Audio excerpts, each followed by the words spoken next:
dañu tekki nombal ministre de la santé indi keneen ku bees muy ki nga xam ne moom moo fi nekk tey jiite booba département aujourd'hui est-ce que mbiru personne la wala c'est le système en tant que tel moom la ñu war a xoolaat. Fatou Abdou merci maanaam fi ñuy tàmbalee rek mooy di métti loolu di yàlla di jaale soxna si fi jóge di ko jaale famille di ko naqarlu nag waaye loolu du ñu bett si nguuru Macky Sall parce que man damaa jàpp ni dañuy faye askan wi ndax loo su nekk war na am benn leçon bu ñu si jàngi am na Linguère lu fa amoon est-ce que maanaam ba nga fa amee jàng na si dara waa wala déet pour man déet Tiwaawoon am na lu fa amoon est-ce que jàng na si dara daawal déet clinique fii Dakar gi am na lu fi xewoon fii nga xamante ne mooy Louga noonu tey fee nga xamante ne mooy Kédougou li am fa te soxna si ngay wax ni jigéen la waaye da nga ko laaj juróomi at yi tegul tànkam Kédougou xamul la fi xew gis nga tey bu fekkente ne dem nga Kédougou da nga naan Kédougou bokkul Sénégal te maanaam minière maanaam or ji fay génne comme ba fay génne di dem tan war defa Kédougou jéggi na dayo kenn contrôlé wu ko ñaareel bi mooy dama dégg léegi benn jigéen nga xam moo jiite jigéen ñu dëkk Kédougou mu ni def na fa hôpital 19 milliards mais amul ambulance maa ko dégg tey la présidente de femme de Kédougou tey jëm na si benn plateau wax ni hôpital bi fi Macky Sall def amul ambulance nee na bii mooy 3e fois daanaka ñu dund lu mel nee na am na si boom moo fekkee moom nee na koo xamante ne doon na am ay seex benn bi moo dañ benn bi génn ba noonu ñàkk ba kon jàpp naa ni li ñuy wax ministre de la santé bu masaa ñëw ñoom ñu du ko weddi mooy il faut ñu relever le plateau technique médical yi ba pare former jeunesse ba pare former maanaam ñi nga xam ñooy médecins yi jox leen ay moyens gis nga 7 milliards yii buñ ko joxoon maanaam médecins yi jël li nga xam moom la ñuy xaar bi ñuy passé mooy caisse noire yi jox leen ko souvent liggéey bi ñu bëgg ak taxawaay ak am pour pare nag ñu defar acquis bi parce que nit nam mel ka ko jiite noonu la mel. Saliou Joseph wax na ko cité na Linguère Tivaouane yàggul Sassou Soxna wax naa ko sànq ak bi nga xam ne moom moo am ci Kédougou loolu yëpp ñi ñu ci jotoon a tudd ci ñett yëpp daanaka teewoon leen après bàyyi nañu leen ñu gis seen kër souvent ay drame la yoo xamante ne pas de coupable bu ñu demee ba ci biir et pas d'explication également ci askan wi même si ni ñu koy waxee kaso kenn du ko yéene kenn mais qu'est-ce qu'il faut aujourd'hui pour que ñu am solution. xam nga bu ñu demee ba ñetti point yi chaque fois damay wax ni kenn du ko caaxaane ci am réew wàllum justice les questions de sécurité wàllum jàng ak njàngale wàllu wér-gu-yaram kenn du ko caaxaane mën ngaa def sa politique ci lépp ba mu des ci wàllu yooyu mais am na ay quota yoo xamante ni nguur yi dañu koy jël di leen dugal ci secteuru santé ci biir wàllu wér-gu-yaram di jël ay quota wu nit yoo xam ne dañ leen di jël di leen dugal ci wàllu jàngale y a un danger boo xamante ni dafa sori lool parce que am nañu moyen bu ñu feebaree mun nañ dem faju ji fenn mais tey nit di am doom nga puqati bopp doomam ñu ni déetawaay mu am doom par césarienne dañ ko opérer génne doomam muy amaat doom ñu war ko taxawu jaarale ko foofu nga ni ko da nga koy accoucher loo normalement rawatina ngay xëcc bopp doomam ba mu puqati ko des ca moom bu ñu nee quelque temps après ñu ni corps personnel sanitaire bi ñoo jug noo faaw ñu bàyyi leen au nom de quoi sanctionné nañ le ministre de la santé ci hôpital bu Tivaouane lakk na ñu ni dàq nañ ko ñin dafa démissionné ñu indi keneen erreur yi di gën di bari bu njëkk pour def ay concours d'entrée ci biir wàllu wér-gu-yaram mais médecins yi ñoom ñoo ko daan yor di ko saytu léegi ñi nga xamante ni dañ leen di jël ci hôpital bi benn école mooy nekk ci bopp koñ bi rek jàngal ñaari nit ñetti nit ñu ñëw dugg ci hôpital bi commencé te très souvent xoolal fi ñu naanee kii ñàkk na fa bakkanam kuy am doom wala ay liir c'est quoi ce problème dans ce pays ba jigéen ñi dayu bi ñu leen war a jox wala yërmande bi ñu war a am ci ñoom former nit ñi ba ñu am seen ay lijaasa ci lu wér ñu dugal leen ñuy liggéey y en a pas et puis nos autorités yi nga xam ne ñooy administrer secteur yooyu parfois ils sont complices da ngay topp les sanctions jusqu'au bout qu'est-ce qui se passe da ngay gis sax médecin militaire bu ñu indi ci benn localité mu indi rigueur ci biir hôpital bi ñu def ay pexe ay manigance ba ñu jëlee ko fa rawatina ci biir cité religieuse yi dem ci sëriñ yi wax leen ni ki ci hôpital bi nangam lay def nangam sëriñ yi intervenir au niveau des autorités ñu jëlee nit kooku foofu te kooku moo baaxoon ci askan bi parce que moo ñëw ci hôpital bi ni natt dootu fi am toog di waxtaan dootu fi am heure de liggéey dafa am heure de visite dafa am personnel bi nekk ci jàmm ñi fay indi seen ay njaboot nekk ci jàmm xoolaat ñan ñoo am ay diplôme ñan ñoo am compétence liggéey ci hôpitaux yi parce que ñu ngi koy bëgg a jël di ko def comme ay marché te li ko waral du dara lu dul directeur d'hôpital regarde à Tivaouane que nu fa jëlee que nu fa indi fi mu jógee ay problème la fi def ñu jël ko yóbbul ma ko sama dëkk ba hôpital bu Pikine fii mu nekkoon ay problème la fi def ñu jël ko tey yóbbu ko mu nekk Tivaouane muy beneen problème encore. muy beneen problème fatt problème par problème. alors c'est pas la solution. c'est et puis bëgg naa la prochaine fois qu'on revient sur le problème de l'aéroport.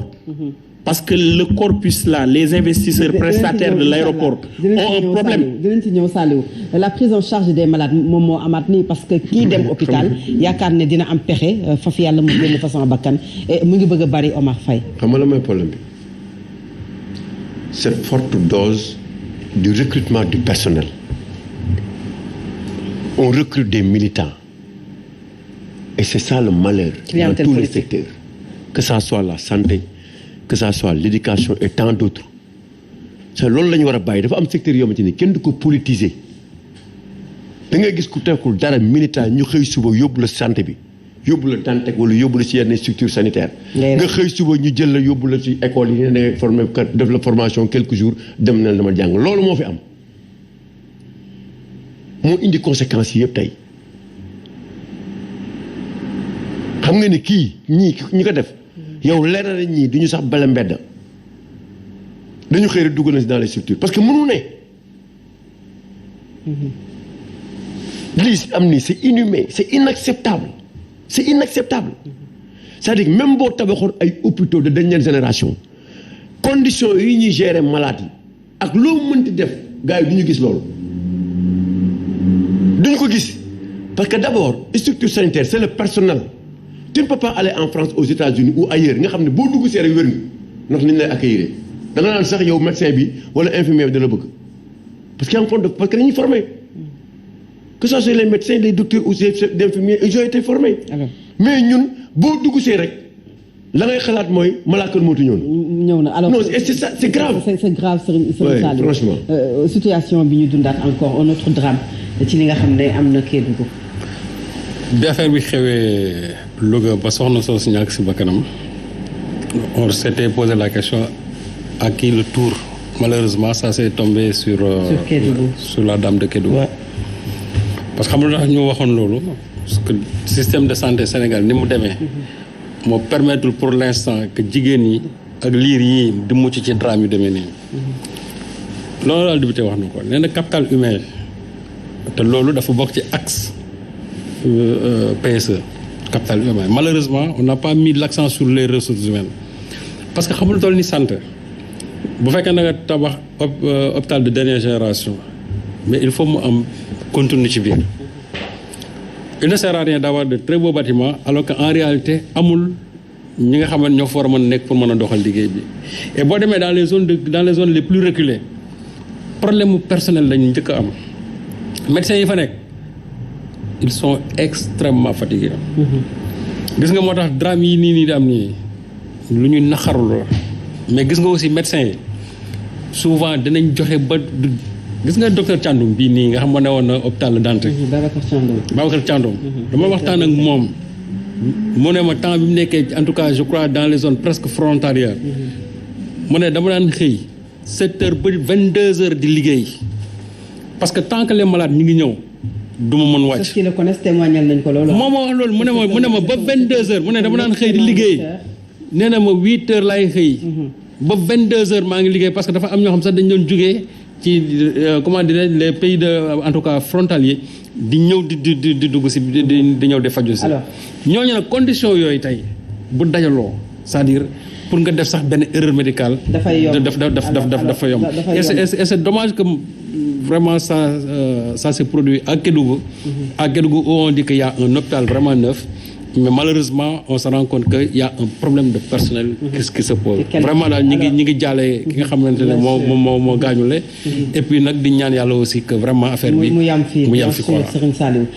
honorable député Cheikh Abdou Bara Dolly Mbacké jërëjëf ñu bàyyi la nga tàggatoo. waaw maa ngi lay sant bu baax di rafetlu ñi nga xamante ne ñoom la débat bi tëddee di sant bu baax Serigne Mountakha di ko ñaanal mu yàgg fi di xaar ñëpp nag màggal gi xam ne invité naa taalibe bi yëpp murid yëpp jullit yëpp invité naa leen Touba. Touba moom sama kër.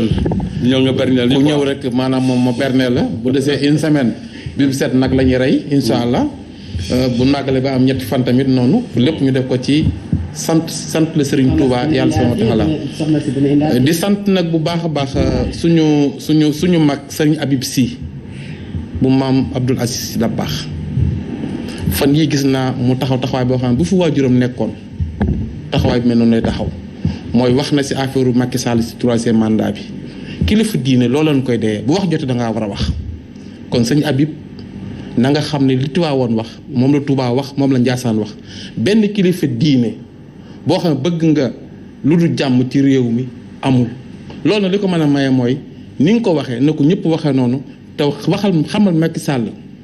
mënoo def 3e mandat ay gor nga waxaloon sénégalais nga waxaloon respecté sa kàddu respecté constitution bi nga dem keneen ñëw. wasalaamaaleykum wa rahmatulah honorable député Adji Mbergane Kanouté jaajëfal nañ la yow bàyyi la nga tàggatoo. waaw jërëjëf Fatou Abdou man tam maa ngi leen di remercier ci liggéey bi Serigne Saliou Omar ak Joseph voilà donc maa ngi leen di remercier ci professionnalisme bi tamit tey débat bi vraiment am na solo.